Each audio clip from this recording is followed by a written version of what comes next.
Three, two, one.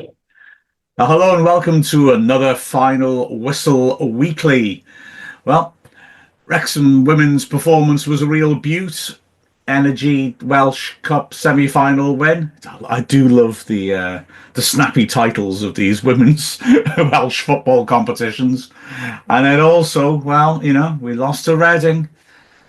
The Wrexham Twitter sphere was going crazy, but Wycombe work it out. Hey, Wycombe work it. I spent up to and including 15 seconds thinking of that, so I think it all should cut me some slack. I'm Mark Griffiths, and joining me is, of course, Arthur P. Scar? Your shirt says Arthur P. American Scallick. Soccer. Wow, nice. Joining me is Arthur P. Scallick, all the way from the States. Hi, Arthur. Yeah. I've had it many years, mine. So yeah, I've had it about 10 years. Fair play, Neil. It's Neil Williams. My gardening t-shirt. So I was out in the garden this afternoon, so it was my gardening t-shirt. That's your gardening t-shirt? Yeah. Well, I gotta say, you're not putting enough effort in, mate, because it looks absolutely spick and span. I put a lot of effort in. 4 hours worth. 4 hours worth? Yeah. See, Mrs. G refuses to let me go anywhere near decorating or gardening. I saw decorating at the weekend and you just scarpered it and left it to it. 100% right. I thought, what is a safe distance from between decorating and me to ensure that I won't be able to do it? So I went to Buckingham. Bang, straight down to Wycombe. No problem. Oh, right, yeah. We also... And then you went down to South Wales as well, didn't you, to evade it again? No, Newtown. I'm sorry, I forgot where I was then. I totally forgot where I was last Sunday, which is not a first. Usually Lloyd Cole and the Commotions make songs about it, though. That's ideal that the FA got it right for once and had a neutral venue knocked down in South Wales. Oh, yeah. But don't worry. We're playing Cardiff in the final in Newport. No. I mean, it's not just the geography of it. It's the fact, it's the natural fairness that the Welsh FA specialise in, isn't it? Because last year we played Cardiff in Newport. So I think it's only right that this time we play Cardiff in Newport, isn't it? Has that been decided already? Yeah. Oh, yeah. No. The semi-finals took about 3 weeks, even though all they did was put them in the obvious place. But the final, immediately it was announced as Newport. Thank you, Welsh FA, for your absolute complete inability to understand that North Wales is part of Wales. That shocked me. I wish it shocked me. I really wish it did.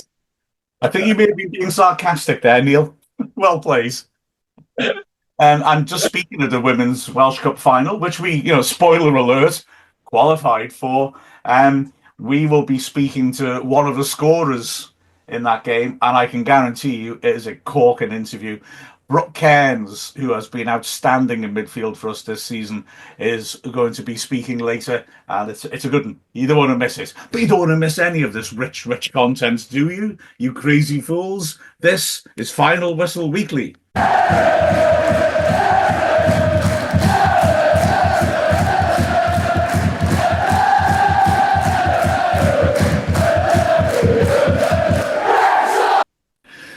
Right, let's do this in chronological order.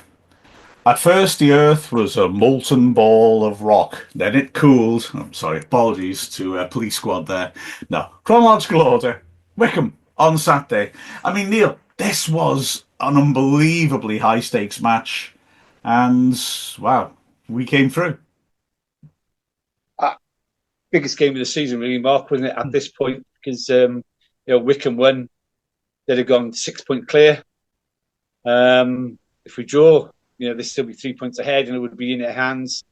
It was a game we need to go into and come home with 3 points, which we have been doing a lot recently on the road, apart from Reading. So, my hopes were high. Our away form is really remarkably improved, isn't it? As well, like you say, we keep grinding out these 1-0s, and there's no sweeter scoreline as far as I'm concerned when it comes to Actually, as long as you win, that's all that matters. So it was fantastic that we had to, again, like the Reading game, work very hard in the first half, though, didn't we, in order to get there?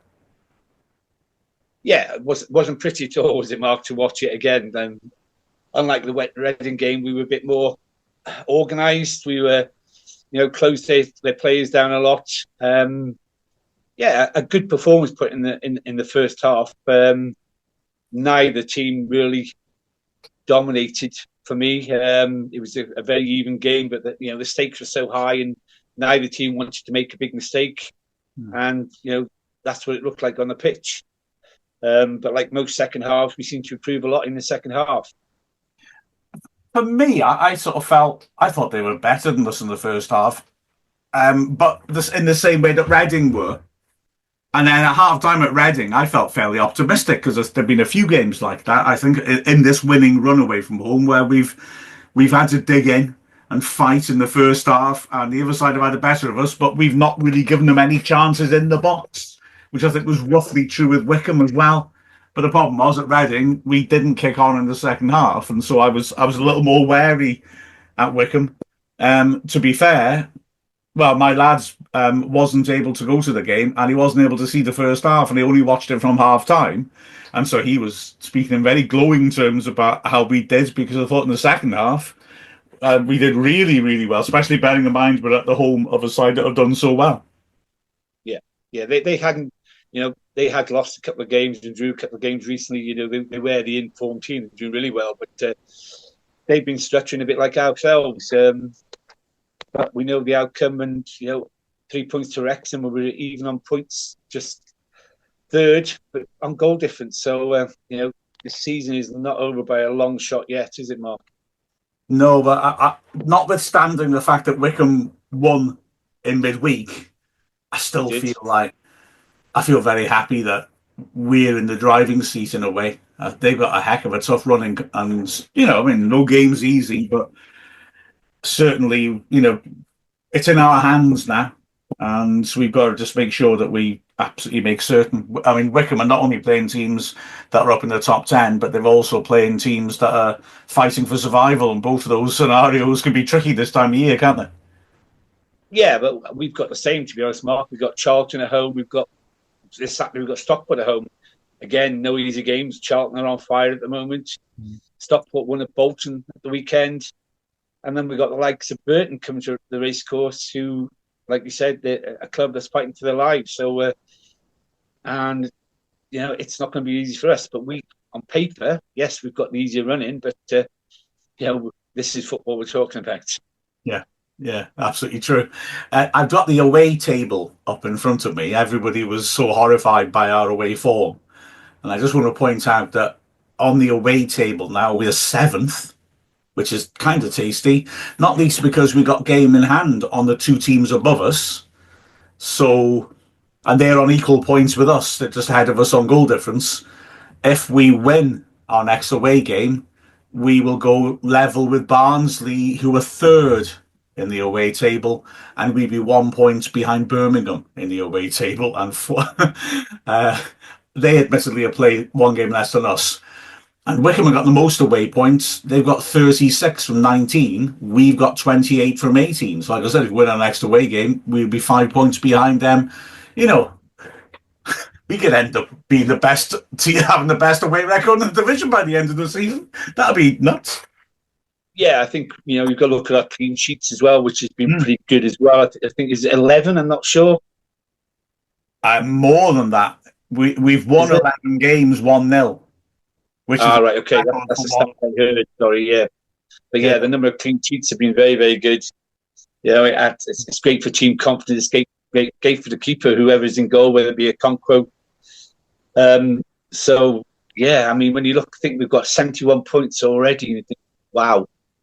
And we got another 27 available to us in the last 9 games. So I can see us easily finishing mid-80s. Yeah, it's been a disappointing season, hasn't it? Oh, shocking season. But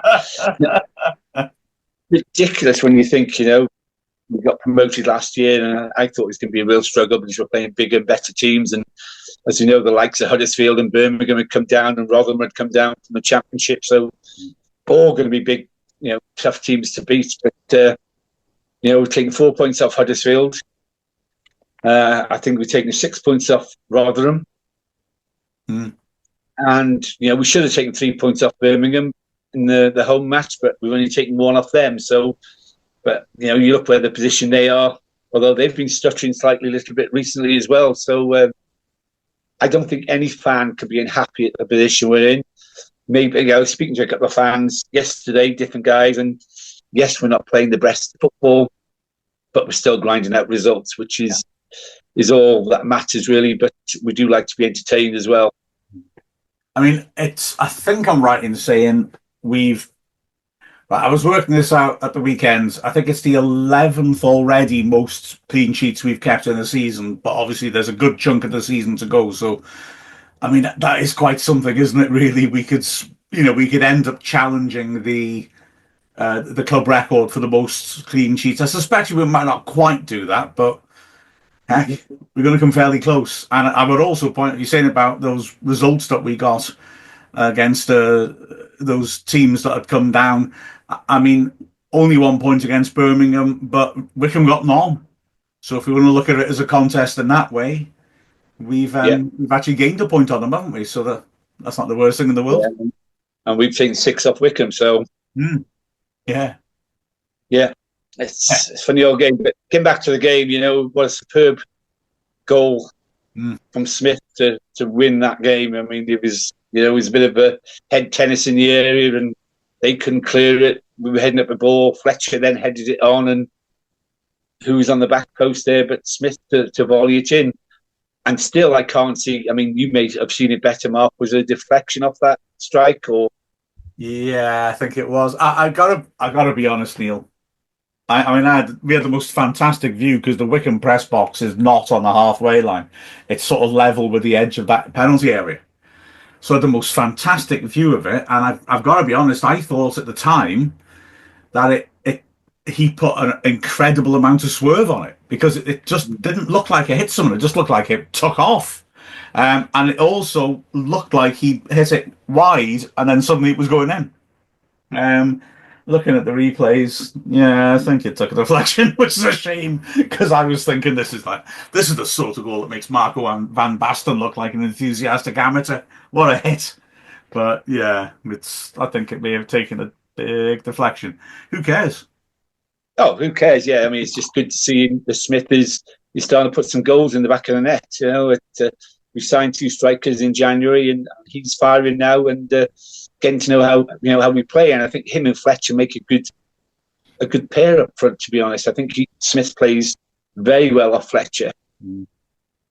So yeah, it'd be interesting to see what the starting lineup will be on Saturday. I mean, I think Parky uses Fletcher as a super sub in most of the games.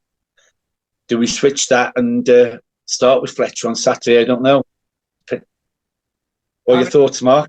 No midweek game this week, no midweek game next week. So if you're going to try and pull a surprise, Saturday would be a day when you could maybe gamble of starting with Fletcher.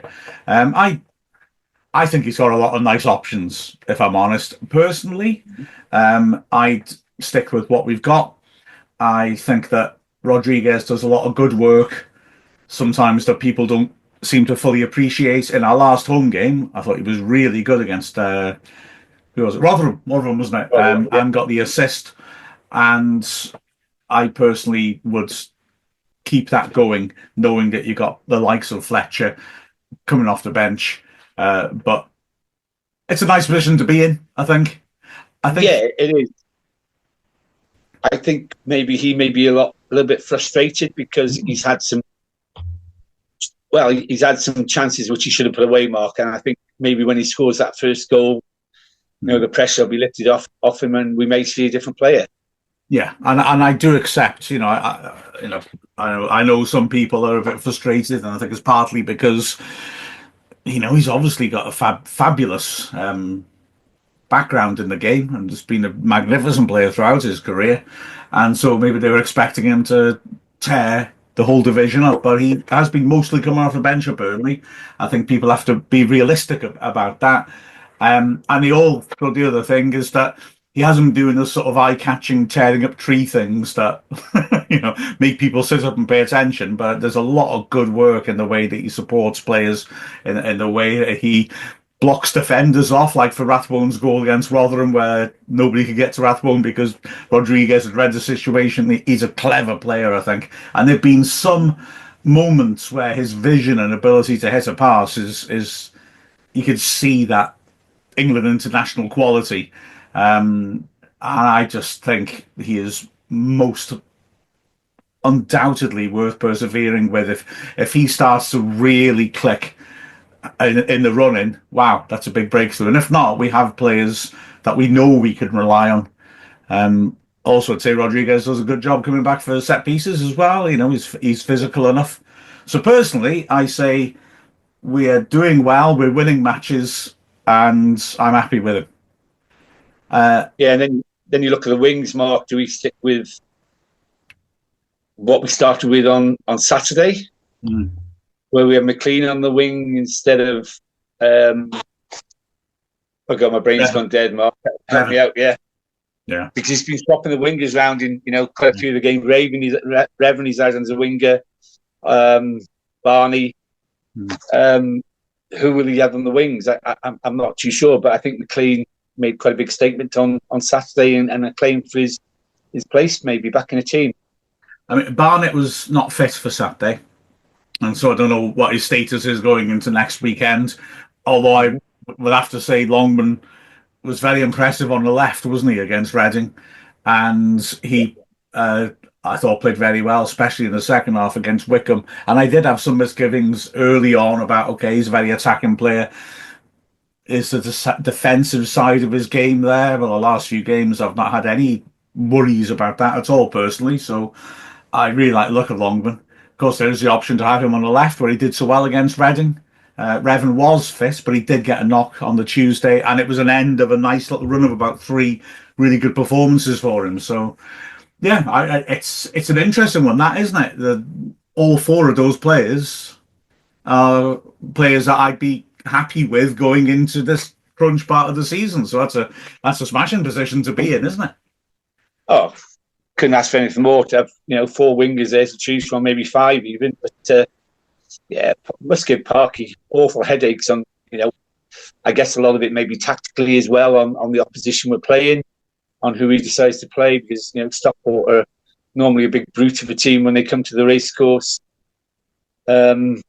So yeah, it'll be interesting to see what the lineup is. I think he's settled now on his defence, on his 3 central defenders. Midfield basically picks itself as well. So it's I don't know if he settled on the back 3, is he? Because he brought Lewis Brunt in on Saturday. Oh, he did. Yes, yeah. And you wonder whether, because they've got a lot of mobility and a lot of pace up front, Wycombe, so whether he's thinking Brunt is quick.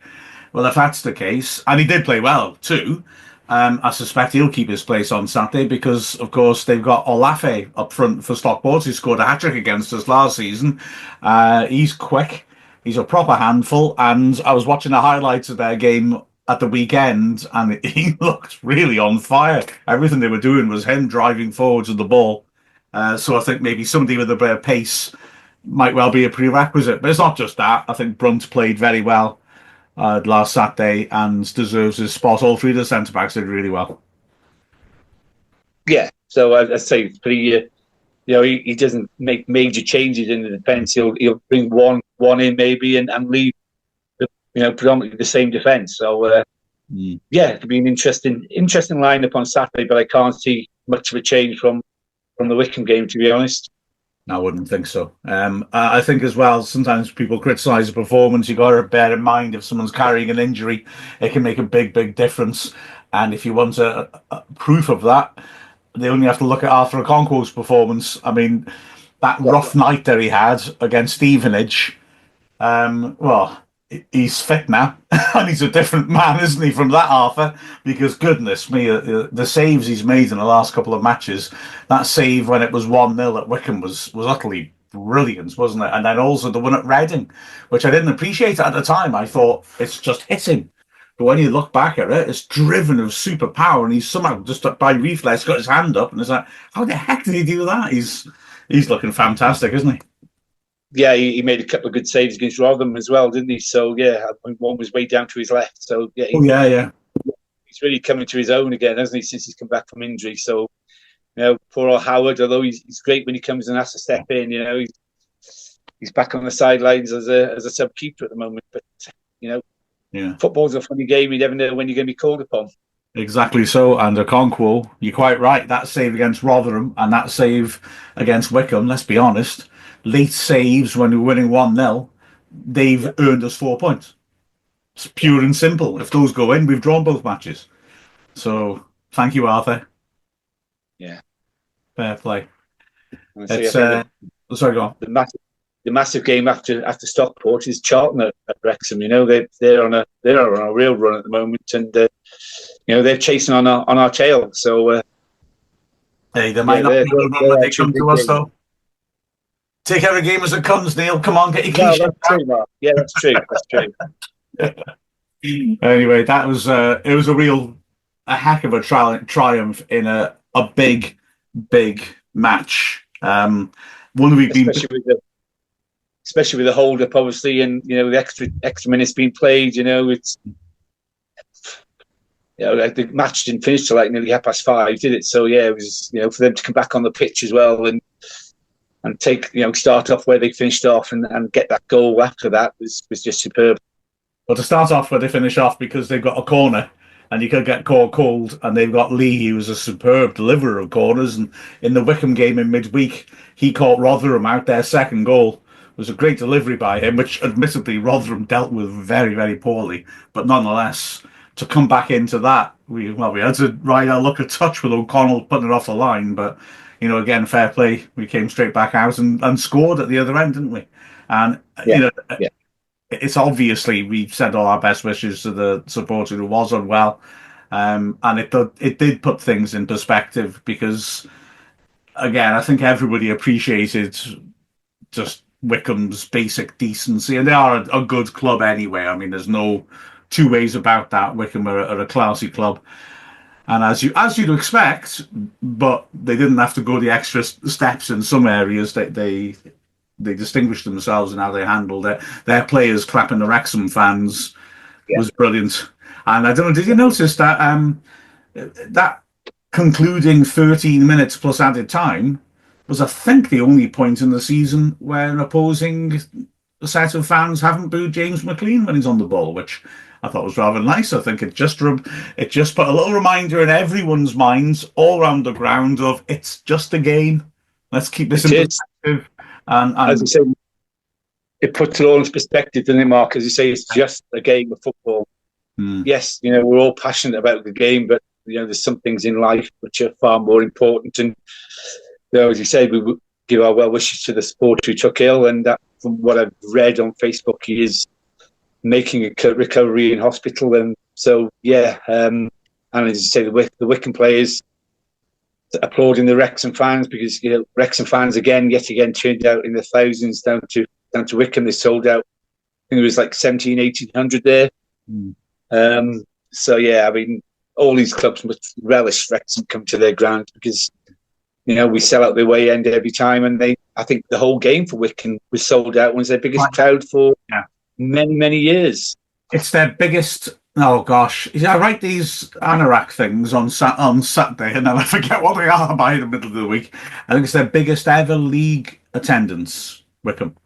They've squeezed in slightly more for some cup games, but yes, it's their biggest league attendance in the EFL. They have, well, actually, I think probably completely. Couldn't find like when they're going back into their non-league days, but others suspect it probably is an outright record, but certainly as far as it can be traced, it seems to be a league record for them. And it was a very good atmosphere. It was really the Wrexham fans were unbelievable. They were. Oh. Fair play to them. As they always are when they go away, fair play to them. They're great support for the team, and I'm sure the team really appreciates them getting behind them, and it does make a huge difference to them on the pitch there. There was a spine-tingling moment before the match And I'm sure I've ranted about this before, but I'm no fan of loud music before the match. Not because I'm a fuddy-duddy. In fact, as you'll hear in our interview later, I'm quite happy for celebratory music on a team bus afterwards. But before the match, I always feel, don't kill the fans' atmosphere. Why blast music out if the fans are going to make noise? And I just thought that when Wrexham finished warming up, they finished by doing some sort of like some running, like warm down exercises, and they finished it by running right to the Wrexham fans up to the goal line. And the Wrexham fans obviously must realise that's the end of the warm up, and the roar that came out of the Wrexham fans as all the players like clapped them and turned to go back. Wow, it was something. It really was. And you think, wow. But that sort of support, and also the fact that when we were under the cosh a bit, they just made more noise. It was to compensate. Fantastic support. Like you said, it's got to give you a lift, doesn't it? Oh, it's got to be, and I totally agree with you, Mark. I think, let the fans make the noise in the ground. We don't need these. My gripe after the Rotherham game, it was a hard-fought win. And the fans and the players were celebrating on the pitch. And as soon as the ref blew his whistle, blooming loud music over the speakers. And I think we don't really need that. Let the fans celebrate, and let us hear the fans celebrate, and let the players hear the fans celebrating in the stands without this loud music playing the way. At least it's not as bad at our level as, like Wembley is ludicrous. It's just, you can't hear yourself think. And while since I've been there, Man United used to be like that. I don't know if it still is. They probably can't play the music too loud because they'll start making holes in the roof, won't they? As soon as they haven't repaired their stadium since Matt Busby was a boy. But the last major renovations of Old Trafford was when the Germans bombed it, as I recall. So, they're getting a new stadium now. But, so essentially, we're lucky compared to that. But anyway, should we put that to bed? I think we probably should. Yeah. Because now, before we talk about that fantastic semi-final win, let's listen to one of the stars of that victory over Pontypridd, because I was lucky enough to catch up with Brooke Cairns, tremendous all-round midfielder, and as you're about to hear, somebody who absolutely loves the game and loves getting out on that pitch and showing what she can do. So after this, Brooke Cairns.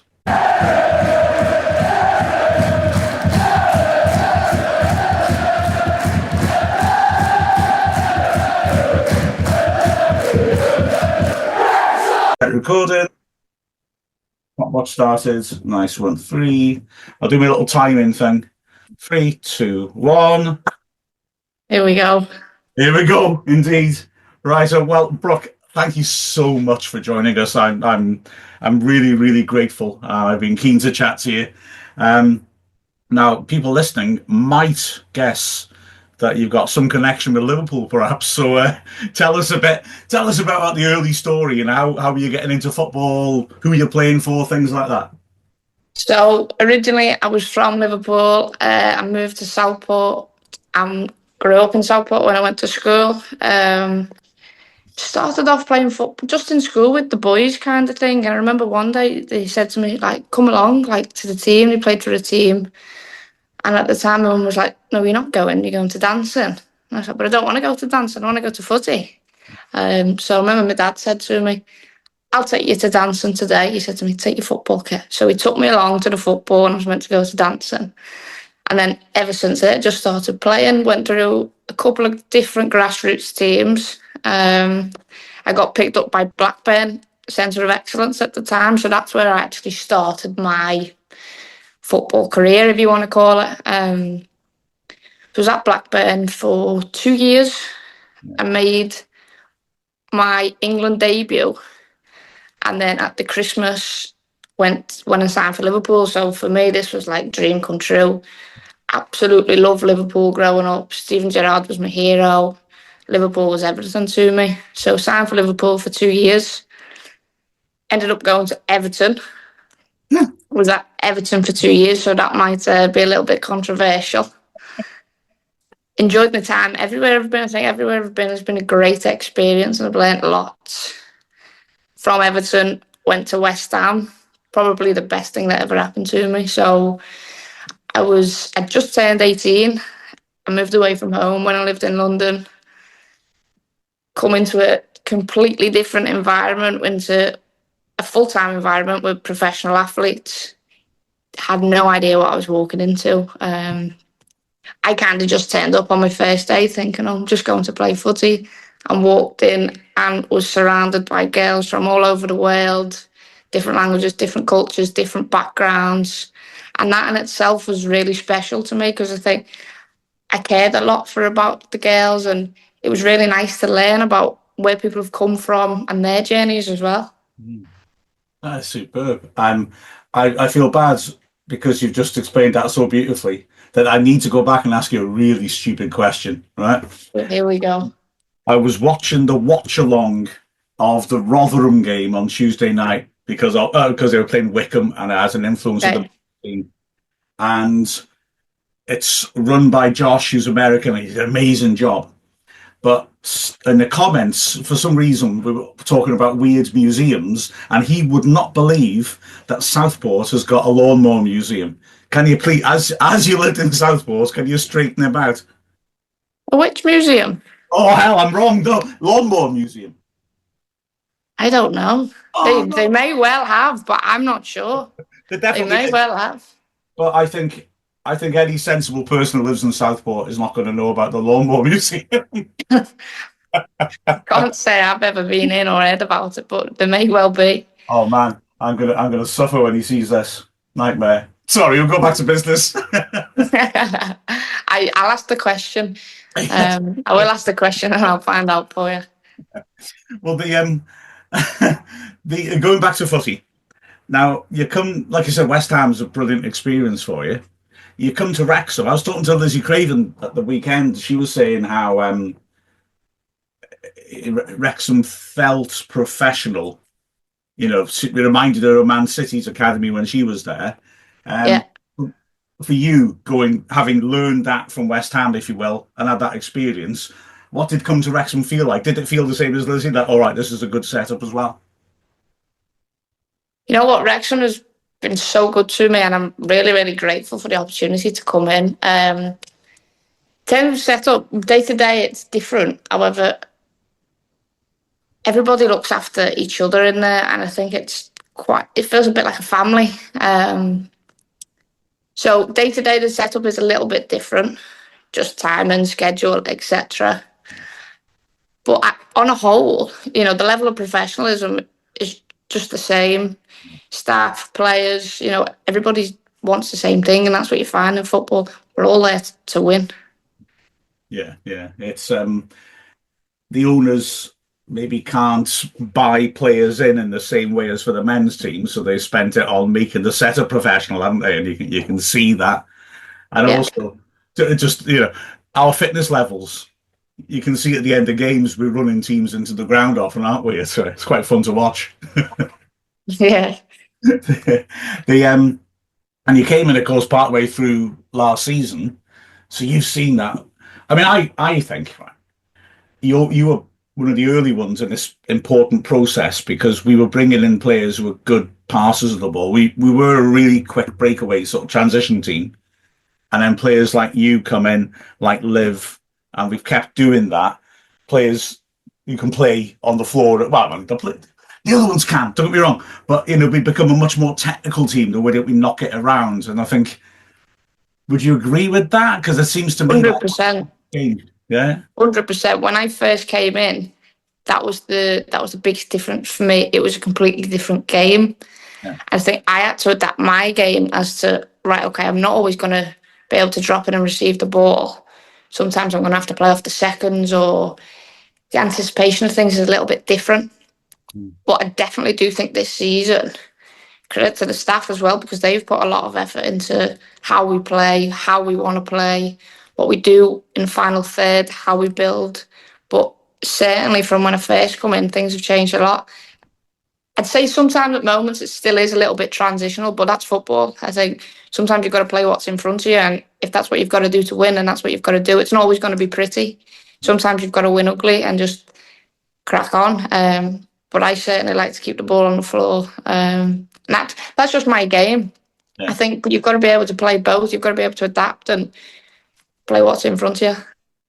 Yeah, it's definitely your game. I enjoy watching you when you move with the ball. It's superb. I was saying in a commentary a few weeks ago, because you were really doing the scrapping in midfield.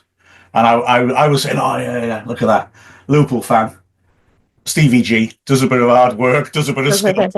But that actually, if I'm honest with you, you remind me on the ball of Thiago more, if I want to pick a little Thiago? Yeah. I've been called much worse, so I'll take Thiago. I hate Thiago's quality, but the way you address the ball, the way you carry it, it's good. It's good to watch. It's really sort of you glide around the pitch. It's brilliant to see, and you love a little bit of a touch. Someone comes close to you, they don't know which way you're going to go. They don't know where that ball's about to just shift, so you can change the angle. You look like you just love being on the ball. That's it. And I think perhaps my game has changed as well since I've come in, because when I first come in, it was kind of two touch, get it, give it, get it, give it. And then I've thought I've had to adapt in the style of I can actually hold on to it for a little bit longer at times. Sometimes, can you be the person to beat someone or make something happen? It's not just a case of, right, okay, break up play and give it. It's, right, what's next? What can I do to impact the game? How can I influence it? So I think that's something I've definitely changed, to make a conscious effort, watching the game back, thinking, okay, but can I be a little bit more creative here? Can I be the one to make something happen rather than just breaking the play up and giving it? And it's good as well, because, oh God, I'm just going to show how old I am now. Although at least I'm going to show how old Gareth Owen is as well in the process. We got promoted, Wrexham got promoted in 1993. And I was just starting out doing the interviews, and Gareth was a really good young player. And I remember doing this really good interview with him where he said that he could always play the worldie, you know? But he said he learned so much because we brought in a midfielder from Sheffield United called Mike Lake, and he was class. And Gareth, they were the two centre mids. And Gareth would say he learned so much from him about when to play the worldie, when to play it short, decision making like that. And it strikes me that that's something that you sort of brought into your game, if you will. You know what I mean? That when are you going to take your time on the ball and have a look around? When are you going to break it up and give it? That feels like a big part of your game now. Yeah, I think you have to pick your moments. That's crucial. You've got to pick your moments. And before I receive the ball, I always know what I'm going to do next, whether I'm giving it there, I'm giving it here, or I'm going to keep it. So it's picking your moments, and it's also stages of the game. If we're 1-0 up and we're in the 85th minute, I'm not going to just hold on to it and try. You know, it's a case of moving the ball, keeping the ball, and playing the game. It's and what you're describing, that process, like you say, how the style has changed a bit. I was trying to explain this last Sunday because you had lots of great questions coming in from people watching. They were saying, how has it changed? How come at the start we weren't getting results and now we are? So here's my theory. Tell me if I'm right or wrong, right? I reckon we were always set up to play like this. It's just it takes a bit of time to sort of bed in. And even when we weren't getting results, we're still playing well. Yeah, absolutely. But it just takes, and then once it all clicks, you look at it now, you look at the rotations against Pontypridd, for example, and it's like, it looks so natural, you know, and that you'll get the ball, you know what sort of movements players are going to make. It takes time to bed that in, and now it's bedded in, and it looks awesome. Am I right, do you think? 100%. There's no hiding it. We had a tricky start to the season. I think everyone will admit results weren't there. Performances actually were quite good. I think some of the games we have won now, the performances were actually better when we weren't getting the results. But it's all about winning. So whatever it takes on the day. The mentality's always been the same and the setup. Okay, we have switched formations. We have tried a few different things. Sometimes in games we've gone, right, should we switch to a 4 now or should we stick with a 3? But I think now we have our core values, how we want to play, what we're set up to do, and we're not really changing for anyone. Yeah.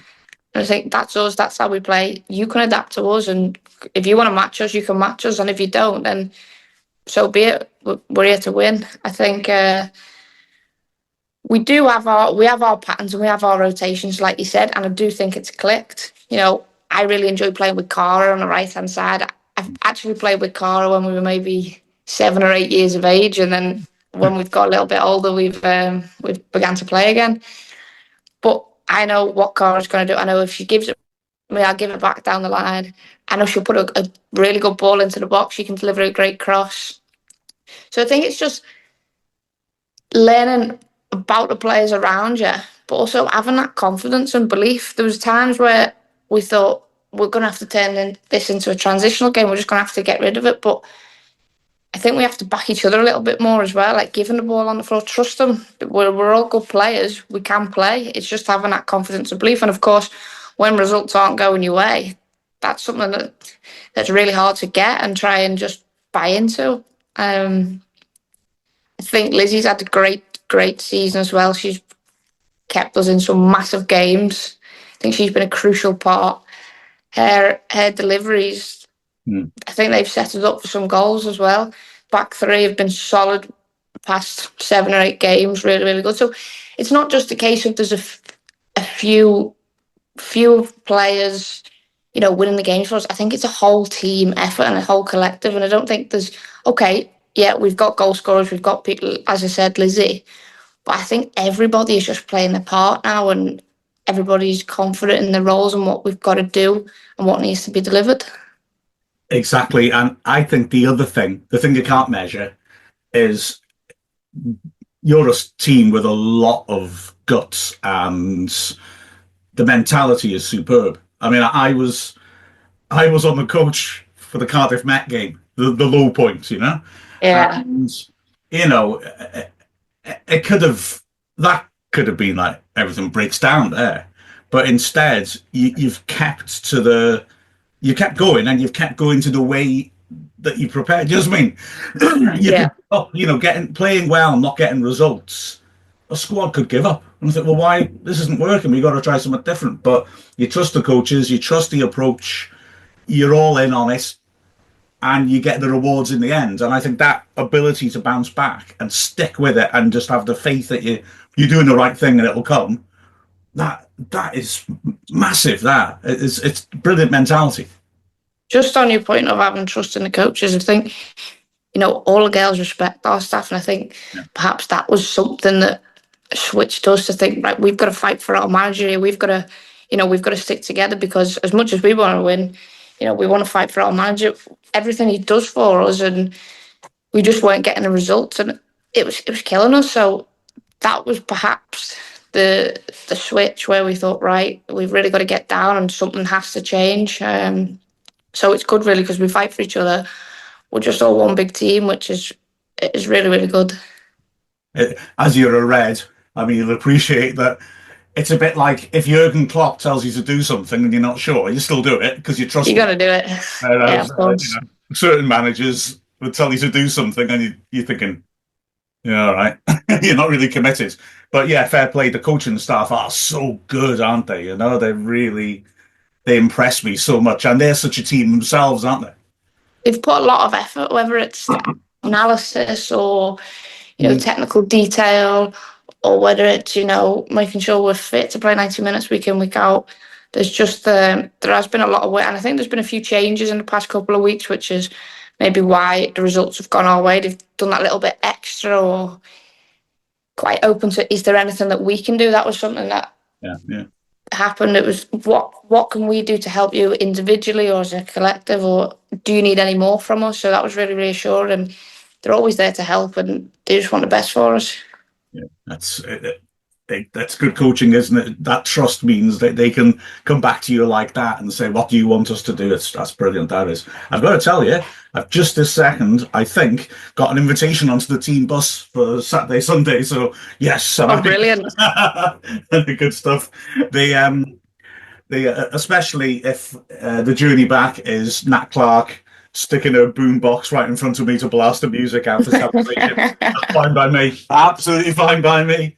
Speaking of Nat Clark, I think she's been a great addition for us. I've become very, very good friends with Nat, and for the team, I think she's somebody who likes to get the ball on the floor and play it as well. She's been playing at the back, but she can step into midfield and play that number 6 role. And she's quite happy to she's comfortable on the ball, give it, and she sees nice pitches in front of her. So I think she's been a crucial signing this year, and she's become a real leader within the group as well. She's not been with us for too long, but she's really become a leader for us, and it's someone that I really, if I look beside of me and she's on a pitch with me, it's like, come on, let's stick together and we'll fight for each other. If she can't get there, I'm going for her. I'm running through the wall for her, and that's reciprocated for me. So she's a great signing for this year. When we beat TNS 3-1, that gantry, it's great just to watch the close-up movements, and just the way that she was reading the game when TNS had it, the number of times she'd just step in and anticipate their passes and break moves up was really striking. And also the fact, and I've noticed this for a few weeks now, she makes interceptions that are also great passes. You know what I mean? She, like you said, she sees the picture in front of her, so when she steps in, she already knows where Abby is or whoever, and she doesn't just intercept, it's a bang, first-time pass, and the opposing side are turned straight away. And yeah, she's quality, and she fair play. She's a really good girl as well, Mark. Great girl to have in the group. Not sure about her musical taste. Oh, really? Well, I'm just saying about actually, no, I'm wrong. I thought her taste was pretty good. I think the coaching staff might have taken control of that playlist coming back from Cardiff after the service station, and it went really downhill. So as far as I'm concerned, yeah, Nat should keep the wheels of steel. As far as I'm concerned. God. We'll give her some stick on the way down on Saturday. You're thinking about that process. I said, the technical players who keep the ball on the floor, and like you said, 3 players have come in this season. Lizzie, who, as you say, plays a really important role in that. She's really good with the ball at her feet, and she anticipates well. Nat, obviously, really technical player, and then Abby is the 3rd player up front, and again, technique is her thing. I liked your goal on Sunday against Pontypridd, and the way you two worked it was tremendous. She looks like a player on your wavelength who can, again, really anticipate where you're going to go, what you're going to do with her. Yeah, I enjoyed playing with Abby. She got the bullet off her head there on the weekend, didn't she? Oh, and then she hit the crossbar moments later. With Abby, it's a case of she knows where I'm going to be. I know where she's going to be, and she knows to give it to my feet. She can come short, she can go long. I just think we work well with each other. Perhaps this is something at the start why we wasn't getting results. New players have come in. We don't really know how each other works. But I think recently, Abby assisted me on the weekend. I assisted Abby. It's just something that's from training we're working on. We're learning how each other work. I really enjoy playing with her. Oh, yeah, that assist. I forgot about that. Yeah, that was a bit of a Tiago, I thought, on the run. It wasn't a shot, I promise. I promise you it wasn't a shot. I think on Twitter it said it was a shot, but I can promise you it wasn't a shot. I never thought it was a shot until you said that. No, it wasn't. It wasn't. I had to put it along the 6-yard box because of where the defence was. I thought, well, she can either nick it in front of the keeper or the keeper's going to parry out, and she did, and she got the rebound, but it wasn't a shot. I didn't think it was a shot. I thought, like I said, it's a Tiago travelling with the ball and doing that little dink chip. It's good. It's lovely bowling, I thought. But you've got to give the credit to Kez because it was a great ball in behind. I think she got it and she turned away from the girl and she played it, and it was a great pass from Kez. She just goes charging into midfield, doesn't she? I mean, she takes so many kicks and she's happy to. I mean, if she isn't going to break play open like she did then, and it was nice when she turned and the whole Pontypridd team went in the wrong direction, but she's not going to do that. She's going to win us free kicks. She's somebody I'd hate to play against. If she was on the other team, I wouldn't want to be up against Kez. Yes, she scares me. Sometimes I duck for cover when she tackles someone on the halfway line. But and that goal against, I got to say, as one of my favourite goals of the season, the Pontypridd one. It's all about passing and movement. And then I just thought as well, you thinking about things, because you'd had the chance earlier, which was hard and it looked, where you got ahead of the striker, and it's taken a bounce as it's coming in from the side, and you've gone for a bit of power, and it's been hard to keep down. So when you get the second chance, you're going to pass it in off the post. I thought that was a quality. Was it a sitter, Mark? Um, I'm going to say, I'm going to be honest. When I first saw it, I thought, ooh, might be a sitter. But it came bouncing up at like sort of just under knee height from the side. That's what we'll go with then. We'll go, it was bouncing up at knee height. Yeah, you needed a sidewinder. You had to sort of get on top of it, hit it into the ground. You know, I mean, that's. That's what we'll go with. But the goal you scored, nice. Just pass it past the keeper, and she was a good shot stopper. To be fair, as well, she was stopping. That keeper had the number. She was man of the match for me on the weekend. Yeah. We could have had 7 or 8, and she kept them in it. She made a crucial save in the first minute, I think it was. I think there was maybe 4 or 5 consecutive shots. She's just kept out of a goal. She kept them in it. I thought she had a great game on the weekend, actually. I quite admired Pontypridd because they're a young team and they kept going. And like you say, we were on top of it comfortably, but they again wouldn't give up, improved in the second half, and they actually looked like they sort of asked us questions in terms of our fitness in the second half, which Adran Premier teams don't seem to be. And fair play to them. They showed a lot of guts, I thought. Definitely. I think they changed shape at half time. And I think, as you said, they're young, so potentially a little bit a lack of experience in there. And half time, they made a few changes and they kind of just let us have it at the back. When a ball went wide, that's when they come and got pressure on us. And I thought, second half, they give us a really good game. And there was a couple of times where I thought, these look dangerous here, these are going to score. Kept it clean sheet. Yeah, 100%. Brilliant. And just in general as well. I mean, we actually matched the club record for the second most wins in a row on Sunday. If we win, if we win every game for the rest of the season, we'll break the record in the final. Because the record's 11, we've won 7. It is fantastic, isn't it? Though, and winning, where do I begin? Beating Swansea twice felt so sweet, and then winning at Cardiff. I mean, you don't want to think about it, but it must be building up a bit. Cardiff and Swansea always find something. They always manage to get something to turn the game their way when we're playing well. So to get rid of all that so well in the last few weeks, that must feel amazing. 100%. I think we're carrying a lot of momentum at the moment, and the group's really positive, and you walk in training, there's a great atmosphere. And of course, that's what's going to happen when you're winning. Since I've been at the club, we've never beat Swansea or Cardiff, and when we have played Swansea, we've been very, very unlucky at times. When we played at the racecourse, not this season, last season, I think they nicked a last-minute winner. We've just been really, just not fell our way kind of thing, but I think Cardiff was the biggest one for us. We beat Swansea once, we beat them again, right, okay. But Cardiff, they're miles ahead in the table, and I think that was the one that felt the best for us, because it was just kind of, last season we went away, we got beat, and the final last year. So I think that's the one that meant the most to us. And that final as well, we played really well in that game. It was a classic example of, it showed why Cardiff are so good, didn't it? Because basically you can outplay them, but in either penalty area, they'll just come up with a bit of quality, and whether it's Chamberlain making saves or defenders blocking and making tackles, or whether it's them just taking chances when they're not making many chances. But 100%.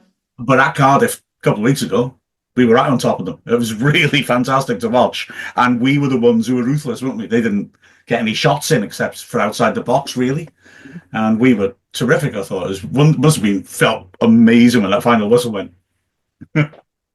Yeah, I think football can change very, very quickly, and that's the sweet thing about it. Like results or performances, whether you're in the team, out the team, football changes very, very quickly. So I think you can't get too high or too low when the results go your way or they don't go your way. You've just got to kind of stay in a grey area and just keep going, and keep your head on. Exactly, and that's something like I said before. I think that the team have done unbelievably well, because it's the right thing to do, but loads of teams don't do it, do they? They'll lose their heads and it'll fall apart. I've got to say as well, at the end of the season, you can sit back and think about what you achieved, And last year, you get at the end of the season to go off to the States as well. I mean, that must have been unbelievable to go out to the US and do that. That was a fantastic experience. Results didn't go our way over there, to say the least. But what a fantastic opportunity. And I think as a group, we learned a lot. You know, playing against we played a Mexican team, played American teams. And overall, just spending the time together and learning about one another. Like, we had new players. I don't think they came on the tour. But, you know, I was newly into the team. I'd only joined in March. So it's good as a group, you know, to get around each other and to learn, because as much as you know, you can have connections on the pitch, I feel like if you have good relationships with people off the pitch, that will help you on the pitch also. Yeah, exactly. So, and it must have been amazing just seeing the reaction of the American fans as well. I mean, we get a lot of people watching the streams, you know, and it's easy to forget that perhaps when you're at the games, but wow, to see the reaction the American fans gave you must have been something else. The support we got over there was absolutely unbelievable, Mark. It was fantastic. When we played at Portland, I think there was 10,000 there.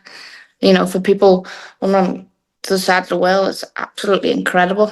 So we were very, very lucky, really, that we got that opportunity and that we had that experience. You got the whole Hollywood experience, did you? You can't leave the hotel without getting mobbed. No, we were quite good. We had...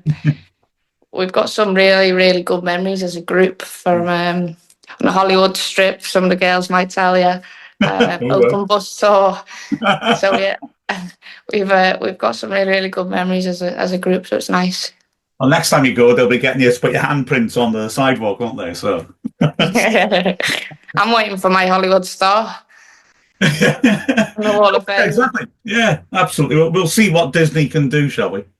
That's what I'm waiting for. I've got to mention something that you mentioned to me a few weeks ago, which really struck me. You know, Billy Ashcroft, who was on this show at the start of the season. We interviewed him. Great guy, amazing player for Wrexham. And funnily enough, you have your connection to Billy, don't you? You know what, Mark? We should have got him on with us today. That would have been great. Billy taught me to drive. We're going back 4 years ago, maybe nearly 5 now. Yeah. Didn't actually know he'd played football before I jumped in the car with him, and I was playing for Everton at the time, and he's a huge Everton fan. And he told me he'd played at Wrexham, he played in Holland. Yeah. And what a guy, great man. I still see him every day on the road, drive past him, I beep at him, and I'll still stay in touch with him. He always shouts at me for beeping at him, because sometimes he has his students on the test. So if I beep and they're on the driving test, he's going mad. Brilliant. No, he was one of the all-time great Wrexham players. Brilliant centre forward, and played for Middlesbrough as well when they were a really strong Premier League team, and a top bloke. And I just love that you've just accidentally come across him, and now here you are starting for Wrexham yourself. Fantastic. Yeah, he keeps up to date with the scores, and you know, he'll always message me, and when we wasn't winning too many games, he gives a great bit of advice, you know, to me. Stick in there, keep going, and then now we are getting the results. He's always looking out for us, and he's just a really, really top man and really, really nice guy. Absolutely. So, and you'll get to play on the racecourse again as well. His domain, you know, that's great. Good. I'm going to drop him a message and try and bring him along. That'll be great. Oh, that'll be something, wouldn't it? Excellent. If he wants to do some commentary, he's more than welcome. He'll have to. As long as he doesn't beep his horn when you're on the ball. He'll probably be shouting me, giving me grief. Billy will. That's true. In that case, I definitely want him on the commentary. Honestly, Brooke, this has been an absolute pleasure. It really, really has. You've done so well for the team as a person and as a player, and we're extremely proud of you and the team. So really, seriously, thank you so much for joining us. It's been a blast. It's been brilliant. Thank you very much for having me, Mark. Thanks for your time. Oh, thank you for your time.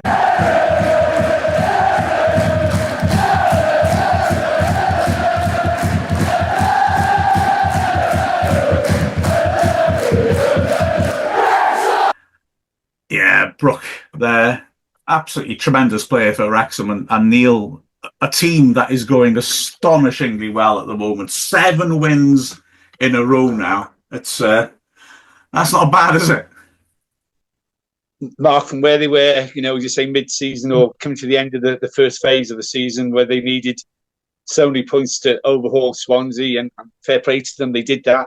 They did everything they could, winning all their games, and the big crunch game against Swansea, which actually leapfrogged them above when they won there, and then they go down to Cardiff, a team again they've not beaten, and they go and beat them 2-1.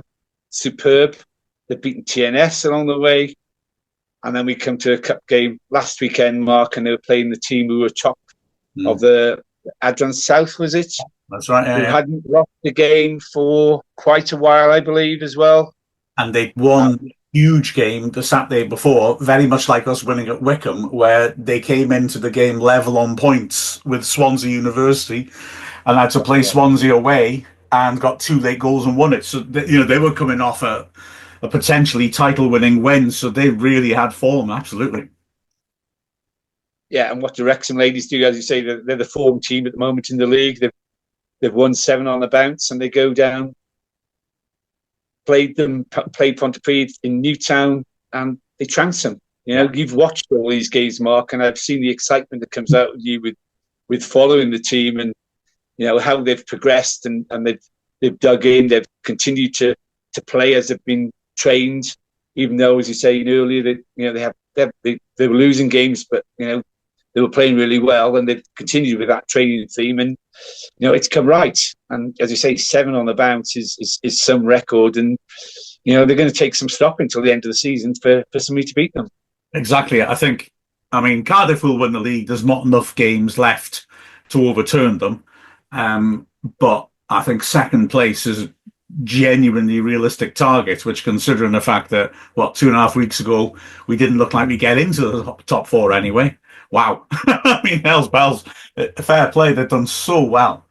But you said trounced Pontypridd, and I totally agree with that choice of verb, especially if there's a sort of non-pejorative way you can put on it, because I thought, I don't want to be disparaging to Pontypridd. I thought you could see why they're doing well, and you could see what lay behind their team and their success. That they're very young, but basically their manager came in last season when they were doomed. They were bottom of the Adran Premier. They were clearly going down. She came in the January, and she basically moved on a lot of the older players. She obviously saw in the young players something that she liked.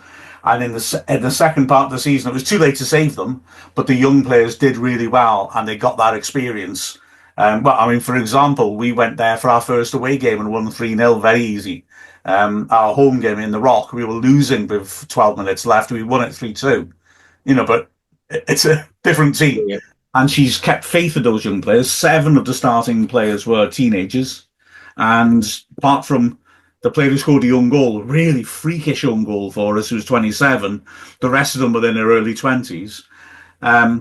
But they played with real energy and spirit, and they kept going. And when it was 4-0, they really kept fighting when they could easily have cracked, because honestly, in the first half, we were unplayable. We were absolutely unplayable.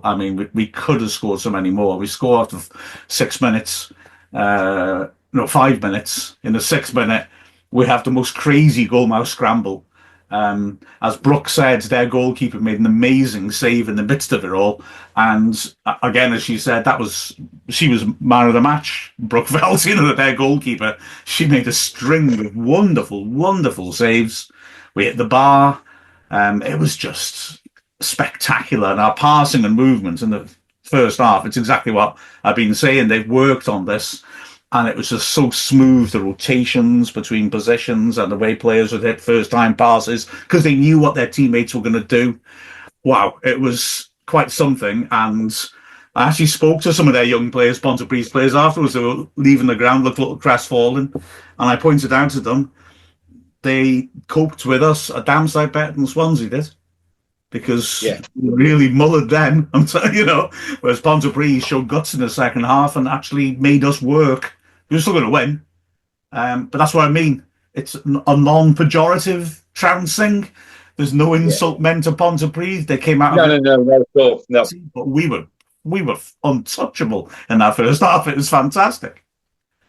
But that shows the progress that this team has made. In the last 7 or 8 games, how good they've become and how unbeatable they are, to be honest. And never say die, and that attitude that the players have all got. I mean, you got to think we could be playing Pontypridd next season if they win the playoff like Wrexham did a couple of years ago. We could be playing Pontypridd again because they're top of the league. So a good test for Wrexham. And as we spoke earlier, Mark, we meet Cardiff City yet again in a final like last year. Yeah. On a neutral venue, as we discussed. It's a very neutral venue. Yeah. I was told by some fans before I heard the news that the Welsh FA just decided the cup finals are always at Newport now. Well, stuff that.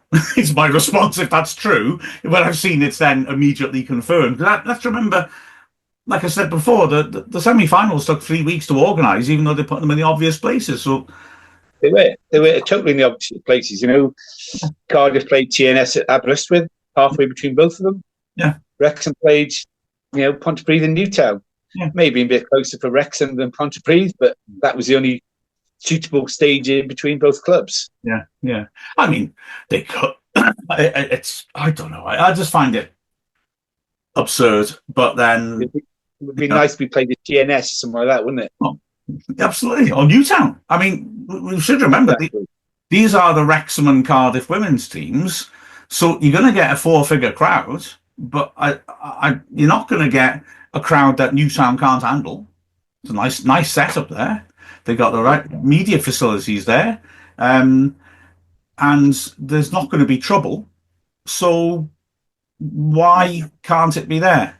And if they're really saying Newport is this wonderful venue that it's an honour for the players to play on, which sorry, but it's not. No, it's not. It's not. It's really one of the less. Lovely. Yeah, but I mean, if that's valuable to them, why not play at the racecourse? I mean, we're not going to get, apart from the travel advantage, but then we're at a travel disadvantage permanently if they're going to play all the cup finals in Newport. Well, I mean, we won't get much of a home advantage playing at the racecourse because we've only ever played there 3 times. So, yeah, totally agree with you. Four times by the time we played this Welsh Cup final. But perhaps somebody on the Welsh FA board having a vested interest in Newport County. Well, who knows? Eh? Who knows? I should say that is not confirmed. And Neil is not confirmed. I said maybe. Just trying to keep your business for you, Neil. Lawyers can be difficult. My explanation is much simpler. I think an awful lot of people on the Welsh FA board have got vested interest in everything happening in the south. South Wales, yeah. You talked about it before, Mark. They're really missing a trick, aren't they? Really? Yeah, 100%. With how Wrexham could have they've made this league a lot better, and there's bigger crowds at the women's game than they are at the Welsh Premier men's teams. And you've said it many times that the Welsh FA missing a trick, and this is a big trick they've missed now because there's not going to be maybe a couple of thousand from Wrexham maybe gone if it was somewhere like Newtown. Yeah. And you may only get a couple of hundred down there now in Newport. So somebody's missing out. I mean, as long as the players are going to miss out because of, there's not going to be as much support there, and financially both clubs are going to miss out. And I guess the Welsh FA gets some of that money as well. So, and also, they're missing a trick. Do they realise they're growing the women's game, or they should be trying to? Because think about the aesthetics, and those things are important because the impression of how strong a league is partly based on just what people see, isn't it? I mean, I remember, La Liga in Spain are obsessed with competing with the Premier League. And a few years ago, they ditched it because it was stupid. But a few years ago, they told their clubs, you must sell tickets for the side opposite the cameras first to give the impression of a full crowd, even if the other stand is empty. They had to ditch it because that's dumb, isn't it? If you've sat all your life in one stand, you're not going to be happy saying, all right, so now I've got to sit over there with the sun in my eyes because the TV wants it. But anyway, I digress. No, I don't. I digress. I don't know what that meant.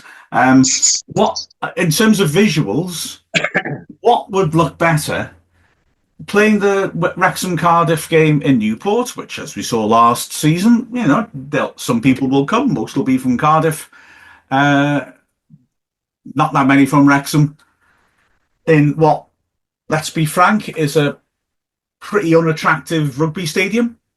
Or shall we play it at a big international stadium, recognised by people around the world, thanks to Rob and Ryan, which is packed out? Because it would be. I accept there would be a crowd advantage. I do accept that, and I must be honest, I didn't really think much of this idea until we started saying it. But it's a better option in terms of making the Adran League look, and Butte Energy, the sponsors of the cup, getting their value for money. Look at this big event that we do. But instead we're going to go down to Newport. Of course we are. And how many were? Can you remember, Mark, how many were at the final last year? There, I was just about to have a little look. Actually, you were a mind reader. I think it was a decent crowd, as I recall. I think it was about 1,100 or something like that. Was it something like that? It could easily have been, but I'll get my spreadsheet up now. Anyway, we digress, because as you say, the women were superb in the first half against Pontypridd. 1,734. So that is an admirable crowd. Although I will point out that in the league 3 weeks earlier, we got 2,000 at the racecourse against Swansea. So maybe that should be taken into account, possibly as well. I'm not going to mention the 9,000 that we got when we played Connors Quay in what was, let's be honest, actually a meaningless game. I won't mention that. And we went 1,500 at Newtown, to follow up your point, against Britain Ferry in the promotion playoff. So that obviously is predominantly Wrexham fans, and so go figure. Pretty obvious open goal the Welsh FA have missed, but if you're good at something, stick at it, and they've missed a lot lately. But apart from that, I think they did a fantastic job, and you're quite right. Let's get back to that game. We were superb. Abby Hinden's early goal, what a header, beautiful header. But Cara Jones, her corner, the stream of quality crosses, corners, and passing combinations that Cara came up with on the right hand side was scary. She did such a fantastic job, but I'm reluctant to pick people out because it was just an all round tremendous performance. Does she fancy playing for the men's team? There's a few players who have exactly the qualities that the men's team maybe would be looking for. But I'll tell you somebody who I would like to mention is that with Liv Fuller obviously out injured with that nasty knee injury, we've been looking at midfield. Mary Gibbard came in. Now, she's a very good, versatile centre mid who can play sitting in front of back four, playing off the striker, anything really in the middle of the pitch. And I thought she was very impressive. She came in, because Nat Clark also, who's been doing a brilliant job in that position, picked up an injury in training, so she missed a game. And Gibbard just slotted in and was really authoritative. I thought the Pontypridd couldn't help but be on the back foot throughout the first half. Mia Roberts tipped me off to watch out for their captain, Maddie Williams, in midfield, and she looked a good player, but she was defending all the time because we were penning them back. But Mary Gibbard's role in sort of bossing midfield and allowing Brooke Cairns and Lily Jones to get into attacking positions was really important. She was really commanding in the middle of the pitch. And while she didn't look to be spectacular, she was the foundation that an awful lot of good play was built on. And I think she deserves credit. She hasn't started for a few games, despite the fact she was in really good form. But then we found the combination I've mentioned before of Lily, Brooke, and Liv. And that midfield, I think, is the best in the division and has been bossing games. And Mary was unlucky to miss out, but she's come back in and just immediately slots in superbly. I think she deserves a lot of credit. It's not a difficult thing. It's not an easy thing to do that. No, we scored 3 quick goals in that first half, Mark, to basically take this, take the tie really. And as you said, Pontypridd on the back foot because of our possession and the pressure we were putting on them. But this team's going to go a long way. They got to go to Newport. Yeah, exactly. And they've got to go to Britain Ferry on Sunday, Mark. Yes, that's true. Yeah, and that is the scene of our really poor performance at the start of the season when we lost 3-0. There won't be a yellow weather warning this time, thank goodness. But they're a physical team, Britain Ferry, and they will test us. I've got a sneaking admiration for them. They're difficult to play against, and they've done brilliantly. Come straight up from Riyadh South and hit the ground running. And going there is tough. They only lost their first home game of the season in the first weekend of Phase 2 in Cardiff one there. And it's no disgrace to lose to Cardiff. So, yeah, that'll be a proper test, but fair play, we've been passing tests. And I really think, like I said, we've won 7 in a row now. Our equal second best ever run of results. And I've got into our second ever Welsh Cup final. Can't argue with the facts. It's decent. No, and as you said earlier, Mark, there's quite a possibility that we could finish second in the league, which would be superb, based on last year. But we've got, as you say, a tough game away at Britain Ferry on Sunday, and then, a great chance then for the women then to come to the racecourse the following Sunday to play Britain Ferry yet again, in front of, a decent crowd, and I'm sure the fans will turn out for them at the racecourse. Well, no matter what, no matter what the result is this Sunday at Britain Ferry, the fans will turn up for them next Sunday because they don't have many games at the Stoke Caerhar, so it's a great occasion for both the fans and the players. And also they proved your point, the fans, because at the start of this season, after we'd lost to Britain Ferry, so we'd lost our first two matches of the season, and that Britain Ferry performance, like I said, was really disappointing. 3-0 loss as well, and the next game was at the racecourse, and it was a horrible night. Oh God, it was cold, it was pouring down, and we still got 1,300, even though, like I said, it was a sort of night when you don't really want to come out and watch the football. So yeah, get a good crowd there to watch a very good team. Obviously they're a really good team. So yeah, I'm really looking forward to that, and I look forward to going out to Britain Ferry as well. You've taken the women's team under your heart, really, haven't you, Mark? Take them under your wing because you've been impressed with them playing all season. At one point, I was saying that you were causing them to win because you were saying, "Oh, we're going to win this, we're going to win that," and we didn't. And then all of a sudden, they just clicked, and they've gone on and win games. So it'll be a good game for you on Sunday down at Britain Ferry. But another long journey for the girls. And are you leaving on the Saturday night, or are you travelling down on the Sunday? Are you stalking me again, Neil? No, I never stalk you, Mark. No, I train you, not stalk. Go on.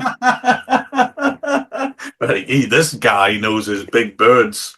Don't take that the wrong way. I think I'm going to move on. No, it is fantastic. It really is, and it's just a joy to watch them and to talk about them. And the scary thing is, it puts me in mind of the episodes of The Simpsons where the meteor is supposed to hit Springfield, and Homer is the only person who thinks they won't be killed because he reckons that it'll burn up as it comes through the atmosphere because of all the pollution around Springfield. And in the end, the meteor will be just the size of a chihuahua's head when it hits the ground. And that is exactly what happens. And then Homer turns to his kids and says, Lisa says to him, "What scares me is that Dad was right." And that's how I feel about the women's team. I'm all along. You were right, Mark. Yeah, it's amazing. I'm scared. I'm scared too, Lisa. What the heck? I was right all along. I just hope you're not the dad of all the women's team, Mark. That's all I can say. You know what, Neil? You've lowered the tone, haven't you? You said that's a shocker. Well, I think he's brought this segment to a particularly lovely end, hasn't he? Are you travelling down Saturday evening, Mark, or are you going down on a Sunday, young man? He's obsessed. He's asked twice now. Are you in charge of my expenses or something? Or you? No. I just want to know whether you're going to be in a rush. I just want to know whether you're going to be in a rush leaving the game on Saturday or not. That's all. Oh, I see. Right. Okay. Fair enough. I don't know yet, but I think I don't know yet. But I'm optimistic that I'll be rushing off. No offence. I know at the Rotherham game you were in a rush because you were catching a bus from to go down to Cardiff. I managed to get from a Wrexham game, which I then recorded a podcast at, to the Rock, bang on 5:30 when I was supposed to be there, and I couldn't believe how successful I was. I was very proud, and I won't name any names, but there was at least one player who arrived after me because she was at the game, and so I felt, wow. Because let's be honest here, I could totally understand them leaving without me if I wasn't on time. That would be completely understandable. But leaving without a player, you're not that important, are you? So, oh no, I'm not being facetious. I am not that important. If I was late, I would advise them to go. If I'm honest with you, I'm just weighing the bus down. I'm just adding a hell of a lot to their petrol bill. I think I've said this before. There's a dip out of the car park of the Rock, and Swansea and Cardiff have been last season both got beached on it. Cardiff brilliantly weren't able to shift it until about 10 minutes before the game ended. Otherwise, their players, well, would have been stuck up here in the north. And oh my gosh, imagine being in the north of Wales. If you're a South Walian, it'd be a nightmare. Yeah, the bus driver's always worried now, taking the Wrexham team to the away games. What's that scraping noise? Why is the bottom of the coach scraping? It's me. It's just my extra weight. It's just lopsided where I'm sitting. It's grinding along. It's like Herbie Goes Bananas. There's a reference for the kids. Right. Yeah, I think on that note, Mark, we'll wrap it up. Yeah, I think you're probably right there. Yeah. I don't know. Neil, it's always a pleasure. Thank you so much for joining us. It's been brilliant. It is. And just a quick note, Mark, it shows the progression of the women's team is the amount of time now we talk about, the women's team compared to the men's team is about equal, and it's great to see. Well said, Neil, and that is how it should be. Absolutely right. Oh, and I should say, I forgot to mention, the under-19s women team are very close to winning their league as well. So that's a fantastic achievement there. It was the perfect weekend last weekend because they won at Connors Quay Nomads. They were losing 1-0 at a half-time in what I believe was a heck of a sort of ding-dong game. We made lots of chances. Ryan Barnett's sister got the equaliser, and then we got the winner. And then also the youth team, the men's youth team, won at Harrogate on Saturday, a late winner.